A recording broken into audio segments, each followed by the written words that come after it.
Opiate addiction takes lives. Those who are addicted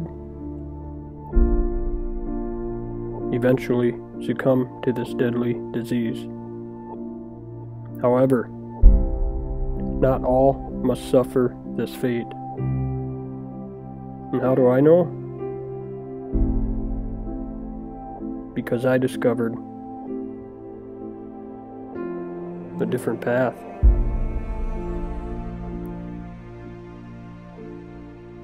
Let me tell you about it.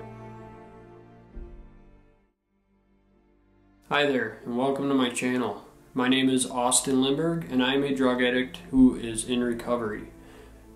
My goal in delivering this video to you today is that hopefully it finds somebody that needs this at the point they're at in life. Odds are, if you are watching this right now, you are either addicted to opiates, whether that be prescription opiates and or heroin, or maybe you're prescribed a treatment medication to treat opiate addiction, or maybe you have a loved one who is. And I've been there. I know what it's like when you're stuck in that cycle and it feels like there's no way possible to escape from it. It's a miserable, horrible place to be. And I want to share just a little bit of my story today and tell you that you can break free from that cycle. It's been quite an evolutionary process for me to get to where I am today. The best decision by far was for me to clean up my addiction and to become free of all substances and learn how to live a new type of life. The second best decision for me was to open up and go public with my story and my past. For me to open up publicly, it opened me up in ways that I didn't even realize were possible. So I'd like to share something with you. About a couple weeks ago, I posted this to Facebook, and this was a decision that I labored and mulled over for weeks, if not months. And I was terrified to put this out there for fear of what people might think, especially people from the small town that I'm from, people that I'm close with and that I work with.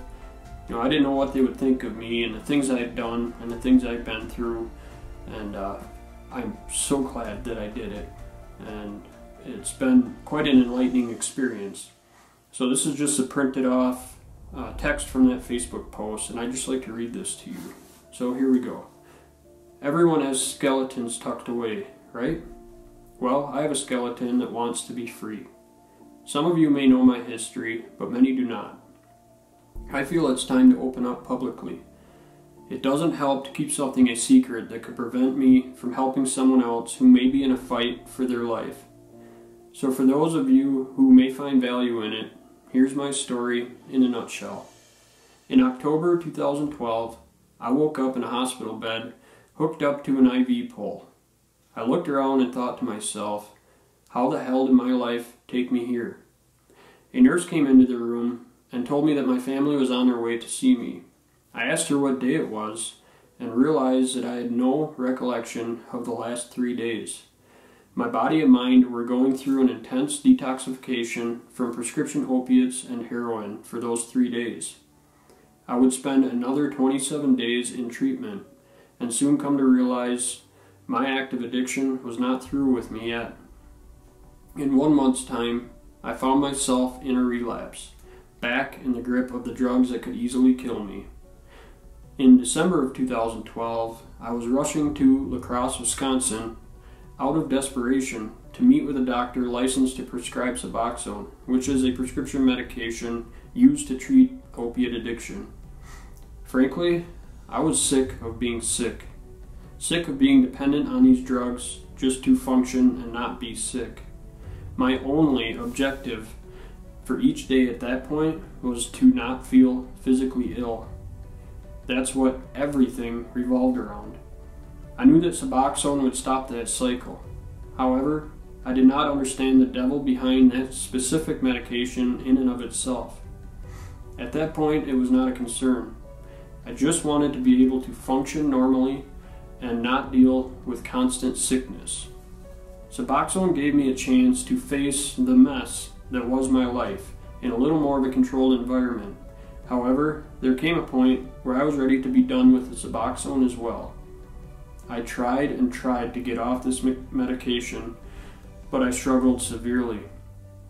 I still had to work through physical and psychological sickness and withdrawal.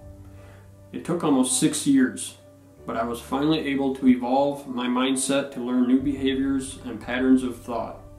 This enabled me to battle through the long-term withdrawals. Extremely difficult would be an understatement, but worth all of the challenges. This is without a doubt the hardest thing I've faced in my life. I'm through with trying to hide behind it, concerned with what certain people might think. It's my life, and I do not want to hide behind an obstacle that has built me to who I am today. To say that my life has completely changed would also be an understatement. I would be remiss not to mention that this life-changing chain of events all began with a simple, ongoing prescription for Vicodin for pain relief when I was a teenager. While it is true that I did make the choice to take the prescribed medicine to alleviate pain, I, along with my parents, were lacking the knowledge at the time this medication was prescribed of the lifelong complications and consequences this could lead to. I know that some people don't understand addiction, and that's okay. But opiate dependence can quickly turn into the disease of addiction, no matter how that process begins. Addiction is a progressive disease that takes countless good people and those who love them to places and circumstances they'd never dreamed they'd find themselves in. I was one of the very fortunate who managed to get on the other side of this with my life and freedom. For that, I am truly grateful. There are thousands more who are not as fortunate.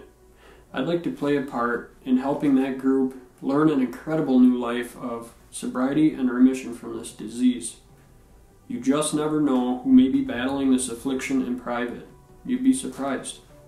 So, just as a suggestion, please try to be open-minded and not rush to judgment. I used to do just that before I understood the facts behind addiction from my own experience. It doesn't always start with a person deciding to stick a needle in their arm or snort a substance.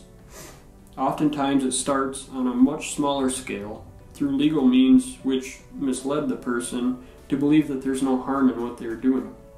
Then out of nowhere, it compounds and takes complete hold of their life. Thank you to my family and to everyone else who has helped me get where I am today. And thank you for reading this far. Clean from prescription opiates and heroin, 6.5 years. Clean from Suboxone, 8 months. It is possible. Share as you please. So, again, that was a Facebook post that I made public about a couple weeks ago. And as I said before, I was terrified to put that out there. But the overwhelming positive support and reaction that I got from that post and the comments that I got was just unbelievable. It made me realize that this was something that was holding me back from moving forward in my recovery, and I just needed to get this stuff off my chest and, kind of rip the Band-Aid off. And I don't regret putting it out there one bit, and I wish I'd have done it a lot sooner. And if you're somebody who's at a low point in your life right now, maybe you're in the misery of your addiction and stuck in that cycle, you may be watching this video and thinking, who the hell is this guy, telling me what he's been able to achieve and overcome. And I know how hard it is. I've been right where you are. I spent years in the trenches of addiction, and the miserable cycle of day after day, waking up, trying to figure out how I'm going to get what I need to get through the day, whether it was prescription opiates or street drugs or whatever substance it may have been. My goal was just to not be sick and try to be able to get through the day and do my daily tasks. And I know I used to see people who got on the other side of their addiction and would speak about it and talk about how much their life has changed and how great things are and how much better their life is now. And I would look at them and just think to myself, bullshit, because I truly did not believe that it was possible. Where everything started for me is when I really internalized the belief and ingrained it in my mind that it was possible, because I had seen changes in other people who had managed to figure out how to break through and break out of that cycle. And once I internalized that belief and held it as fact, I was able to take the next steps to start moving forward. And since that day, my life has done a complete 180. Not only have I cleaned up my addiction, but I've cleaned up all areas of my life in terms of the financial areas, my debt, my credit, personal relationships, the list goes on and on. And this happens once you're able to push through this evolutionary process, change the way you think, change the way you look at things, and the way you think of your behaviors on a daily basis. Every morning you get up, and it's an incredible new life of freedom. And I realize that I want to help more people feel what I feel today. I wake up today and I just feel gratitude. The first thought that crosses my mind is no longer, where's my phone? Who do I have to contact to get what I need? The first thing that comes into my mind is how grateful I am to be sober, alive, and feel good. I feel good. And I never thought that could happen. And I want to help other people get to the point where I'm at, where they can feel good without injecting poisons into their body. And hopefully this video hits you right and you find value in it. If you find it's helpful, please just subscribe and like down below, and maybe leave a comment of your journey or where you're at or the struggles you may be facing right now. And let me know what you think is the next step you need to start moving forward and progress in your life rather than stay stuck in that cycle. But thanks for watching today, and again, just subscribe below and stay tuned, because I plan to bring a lot more content to this channel and bring the content that's going to help other addicts like myself move forward in their life. So until next time, my friends, stay strong and do the next right thing.